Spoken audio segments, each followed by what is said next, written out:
Hello, I'm a dimension hopper, and before you jump to any conclusions, no pun intended, please hear me out.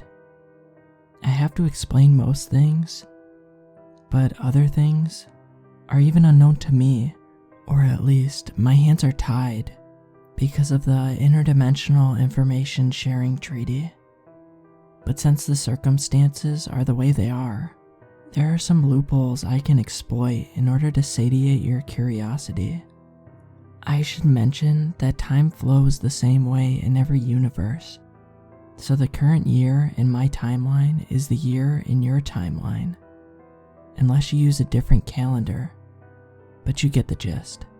Time travel is still in its experimental stages, but we'll probably get there. First of all, my name is Dan.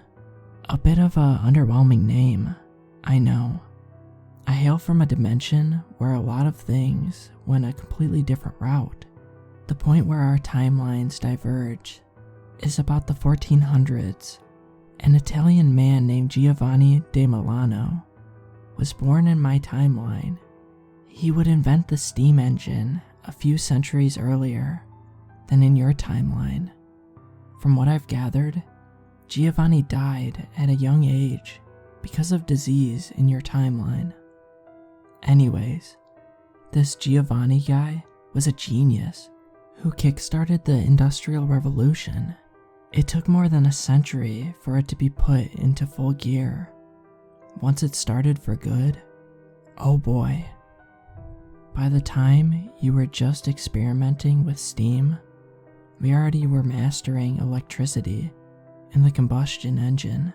The first man on the moon was in 1787, if I recall correctly. So, how did we discover dimension hopping? Well, some of our scientists were experimenting with bending space-time in the mid-1800s. They wanted to create a faster way of space travel, wormholes and such.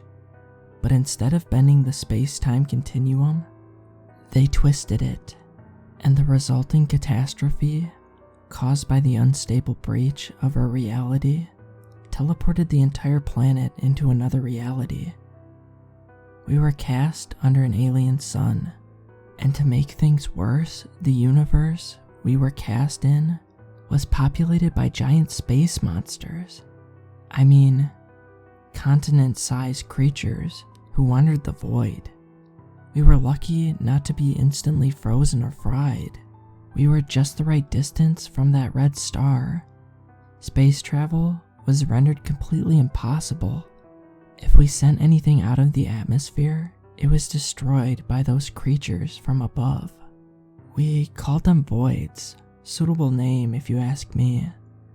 And to make things even worse, those things dropped their eggs onto our planet.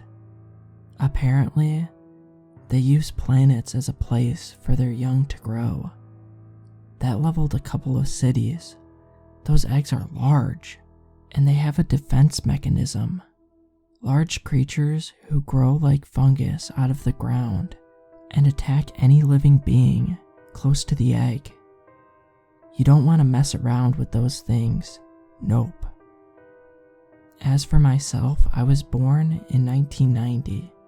According to the Gregorian calendar, just 50 years after we got everything together, and were able to make a more reliable way to dimension hop. I was the second generation of hoppers. Been doing this for the better part of 10 years, I think. I'll tell you some of our findings, and some of my own stories on the job. We came in contact with human civilizations who had the same fate as ourselves. Most of them are similar to us, culturally and technologically speaking. They were all in some type of hellish reality as ourselves. To them, having massive planet eaters was new. To us, being constantly bombarded by radiation and having your atmosphere ripped off of the planet was new. We don't know how they managed to survive and even thrive, but they asked themselves how we managed the same too. So, we are mutually confused. Others are what you would find in some wacky alternative history novel. In one of the less extreme cases, the Chinese Song dynasty had an industrial revolution in the 1200s, then proceeded to conquer half of the planet before teleporting the entire planet to another reality. The poor bastard who discovered that reality was promptly executed by the authorities. Trade is limited with them in the trans-dimensional community. Around 50% of our findings are of a civilization that had the same fate as us at some point in their history and survived. The other 50% went extinct. Either they were not advanced enough to survive, or their environment was so harsh that it was virtually impossible. That says a lot when you know pretty unlivable worlds that are inhabited. As for our other findings, one of us, a friend of mine actually, found an advanced Roman Empire. In their timeline, they actually used the Aeoli pile, a small round metal object with two shafts which shoot in opposite directions. Fill it with water and put it on a fire, and boom, you have a spinning mini steam engine turbine.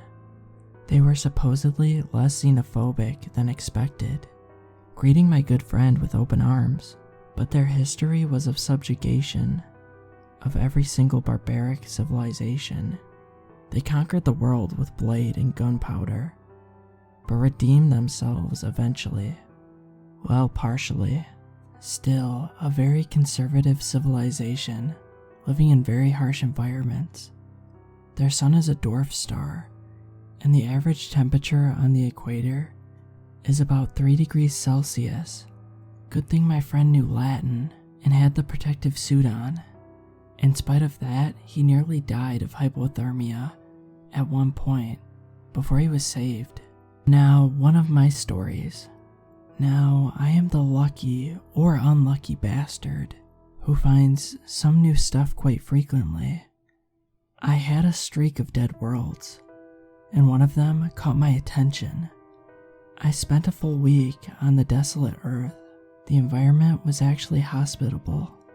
It was not bad at all, actually. I wondered how the people didn't survive here. You'd have to be gravely incompetent in order to not survive here. Then I found a historical record, tucked away in a bunker. I had some equipment with me. I expected it to be quite hard to enter, but it was quite simple. I found out they went extinct 100 years earlier. Well, where are the corpses? Buildings? That wasn't a million years ago, so how did the buildings erode away? It was strange. Not even animals, no birds or vegetation. A large desert, that's it. After coming back home, I gave the record to some translators. The language seemed to be some kind of relative of Sanskrit. In their history, they industrialized at about 1500 BC and were teleported in around 100 AD. They survived for a long time, and they were the most advanced civilization we had ever found, and the oldest one that we archived high technology. The reason for their extinction was a rogue swarm of nanites. What a shame. The things we could have learned from them. Now, why am I telling you all of this? And what is so novel about your universe? You haven't been teleported. You are the youngest modern civilization we have found to date. Hell, the older civilizations thought it was impossible. But I understand. When you have infinity, everything is possible. Your technology is vastly inferior to almost all civilizations in the dimensional community. You have no trans-dimensional capabilities. Hell, your spaceflight capabilities are in their infancy. That's why I want to warn you. There will be those who will envy you, who will be jealous. I was the first human being in centuries to see the sun, our sun, under which mankind grew up. I can tell you my civilization will not be aggressive, but there are countless others, some much more powerful than us, and if they come, they will take what they see as rightfully theirs. If that will be the case, we can't help you. I bid you adieu, my cosmic brethren. I wish I could have written more, but time is of the essence. I must report my findings, and we will see what will happen next. Farewell.